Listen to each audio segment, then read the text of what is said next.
Emily, Rachel, and I had planned to go to Colgate to visit some of our friends. I had a friend who I went to high school with, and they were visiting Katie. So as we were driving down there, we were singing and carrying on and talking about what we were going to do that night.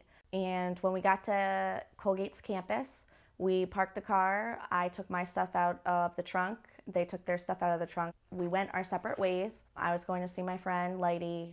They were going to see Katie. We told each other that we'd give each other a call and we'd meet up at the Jug later that night. Been in Troy for like 4 or 5 months and just kind of wanted to go on a road trip. Kevin was friends with Rob out of Colgate. I had an ex-girlfriend at the time who I was still kind of obsessed with, who was at Colgate. So we decided to make a trip out there at the fraternity. It was me, Kevin, Chris Ray. Dan Stewart was another friend of ours. He was going to go, but he's a little too hungover from the night before. So Kevin swung by my apartment at the time. I was living with Dan and another gentleman. Swung by my apartment the next day, picked me up probably early morning or right about afternoon, 10, 11, I think. We drove out there. I don't know if you've ever driven out to Colgate from Troy, New York. There's some back roads and farmland and whatnot. It was a really foggy day. On the way up there, a few things that I remember too. Kevin was a terrible driver. It was foggy. Chris said, you know, watch what you're doing. I don't want to die. I remember Kevin said that, you know, he said something like, he laughed and then he said, well, it's going to happen sometime. Everyone has their time. That definitely happened. It was something that was just kind of eerie, to tell you the truth. And then on the way up there, this was actually a good thing. We go to McDonald's. I remember Larry called Kevin. They had a few exchange of words, and then Kevin said, I love you. And then he got off the phone, he goes, my dad just said, I love you to me. Isn't that weird? I don't remember what time we got to the fraternity. I think it was you know, towards the end of the day, 4 or 5 o'clock when we finally arrived. I remember getting there, seeing a beautiful university. Got into the fraternity. I met Rob before, met him again. With a few frat brothers, shooting pool, kind of just hanging out, getting ready for the night that was going to be at hand. The Deke brothers were planning a party. Had a few drinks at the fraternity, 6, 7 o'clock, barbecuing outside. Decided to go for a drive to a Packy store, pick up some 40s. Not very classy, but you know, whatever, got the job done. Went back to the fraternity, had some drinks. There were kegs there. We're drinking. I tied a load on pretty heavy. Continued to drink and drink and drink, from my part at least. I got pretty bent. And so I couldn't tell you exactly what time I decided to crash in Rob's room, but I basically fell asleep. I couldn't take any more booze. Remember Chris Ray waking me up at some point to get my fake ID from me because they were going to the bars downtown. I remember him nudging me. I gave it to him. With the hours proceeding up to the Jug, I was partying with Lighty and her friends, her roommates, and they were partying with Katie and her friends. We had some drinks prior to the Jug. When it was time to go downtown, I walked downtown due to the drinking that was involved. We got to the Jug around 10:30 or 11. I saw them in line to get in. There was quite a long line to get into the Jug.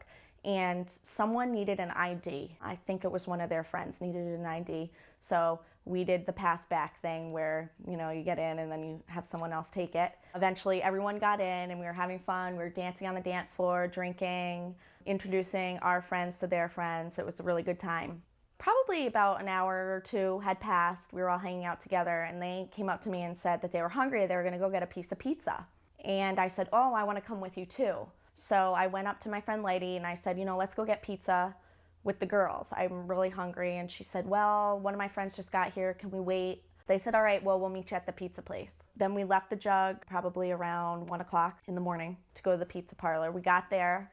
There was a line. The restaurant was pretty packed. I went in to look for Emily and Rachel, but I didn't see them. So I figured they had either eaten really fast or maybe they got sidetracked. They ended up going somewhere else. And we left the pizza place about, I'd say, 1:30. We got out on the street. I start hearing sirens. I was trying to cross the street and a policeman told me that I had to stay on that side. I wasn't allowed to come over. I saw a lot of ambulances and police cars lined up on the other side of campus. And one of the girls we were with said, Ashley, you know, you should really check and see if Emily and Rachel are okay. I said, no, they're gonna be fine. They're fine. They're just out having a good time somewhere. So we went back to Lighty's room and we went to sleep. On the morning of November 11th, 2000, I was called to my home at approximately 2:05 relative to a fatal one-vehicle collision that took place in Hamilton at the Colgate University campus. It took me about an hour to get there by the time I left my residence, and went to the station, got a car and all my equipment to drive to the scene. From the time the collision took place to the time I arrived at the scene, probably an hour and 25 minutes had elapsed. When I arrived at the scene in Hamilton, both ends of Oak Drive were shut down. There were fire personnel and police personnel on the scene. Hamilton Police Department was on the scene, along with Hamilton Fire Department, the ambulance. The scene was literally littered with firemen, ambulance attendants, and police officers. And we also had some New York State troopers and a sergeant from Morrisville on the scene that was assisting with the investigation. The vehicle was traveling in an easterly direction down Oak Drive, and for an unknown reason, the vehicle left the south side of the roadway. By looking at evidence in the roadway and the evidence in the grass, the wheels were rolling when the vehicle left the roadway. The right side left the roadway. It struck a large oak tree. Maximum engagement took place on the oak tree. The vehicle rotated in a clockwise direction. In the course of doing so, it peeled the right front fender and the right front door, passenger's door, away from the vehicle. As the vehicle's rotating in a clockwise direction, that's when Kevin King was ejected from the vehicle. He was the right front passenger, and he ended up in the roadway. The vehicle, continuing rolling and sliding now on the pavement because of the damage, struck a second tree on the north side of the roadway, finally came to a rest. Upon the termination of the movement of the vehicle throughout the collision scene, Emily Collins and Rachel Nargiso were ejected out the right rear passenger door. They laid on the grass on the north side of Oak Drive, and Katie Altmeter ended up in the cargo area in the back of the Jeep. And those three ladies were deceased as a result of the collision. At the time of the collision, the roadway was wet. There had been a light rain, and there were a few scattered leaves lining the roadway. Based upon the skid marks in the roadway, a crush analysis that was performed on the Jeep, a range of the vehicle speed at the time of impact with the tree was determined to be between 39 and 44 miles per hour. Investigation determined that the driver was a Robert Coaster. In the right front seat, we have a male passenger named Kevin King. In the left rear, behind the driver, we had a Christopher Ray, who was a young male. And next to him, we had Elkie Waggle. Next to her, in the center of the vehicle, we had Catherine Altmeter. And to the right of her, behind the passenger, we had Rachel Nargiso, and on her lap was Emily Collins. As a course of the investigation, due to the severity of the injuries and the deaths involved, our investigators telephonically got an order from the Madison County Court judge over the phone to draw the blood of the driver of the vehicle to determine his BAC, and that was done, and his BAC at that time was determined to be .13. At that time, .10 was legally intoxicated. At this time, .08 is legally intoxicated. He was treated and released from Hamilton Memorial Hospital, and he was subsequently brought to Troopers Barracks at Oneida, New York, and he was arrested for DWI and also the criminal charges which were subsequently lodged against him for the result of the deaths of the people in the crash. The next thing I remember was a fraternity brother coming into the room and woke me up, told me that there was an accident, but really didn't divulge the severity of the situation. I didn't think anything of it. I was still kind of drunk, tired, went back to sleep, and then another gentleman came in. I think his name was Ben Bodner, to tell you the truth. I don't know why I remember that name, but he came into the room with a few other brothers, and they had these really grim look in their faces. They woke me up and they told me there was an accident, and I had to go down to the hospital with them. And I still didn't know what was going on. I sat down, I started to eventually build an idea. State trooper walked in, talked to someone, grabbed me, said, you know, son, did you come up here? You from Troy? You travel with the boys? Yeah. He pulled me in a room, and you know, obviously he hesitated, and he told me what had happened. He said that Kevin and 3 girls had passed away in a car accident. I've never heard anything like that in my entire life, didn't know what to make of it. Just completely shocked. I got out of the room. I got to go back and see Chris Ray. He was lying in bed. He kind of told me what happened. He got up and leaned over and gave me a hug. Passed me my fake ID was one of the first things he did. I called my parents, my mom, my stepdad. My mom was crying. She, you know, got in the car instantly, drove up to get me. In the morning, I was awakened by one of Letty's friends shaking me on the floor, saying that she had heard that some girls had been killed on campus last night.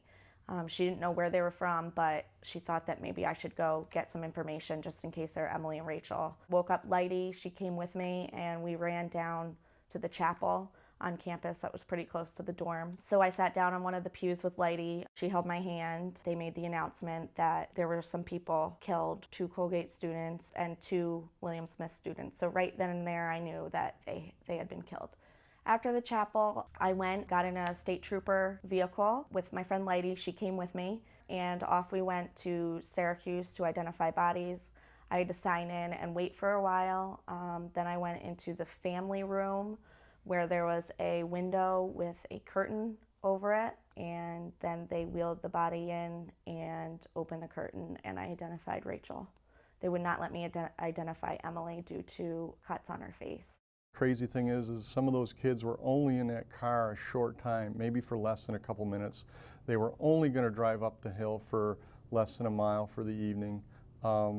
And they were not traveling at a tremendous rate of speed. I mean, it was not a situation where somebody was driving 100 miles an hour and driven for an hour and was involved in a police chase. I mean, this was just simple bad judgment after bad judgment after bad judgment, and had a very catastrophic result for the people involved.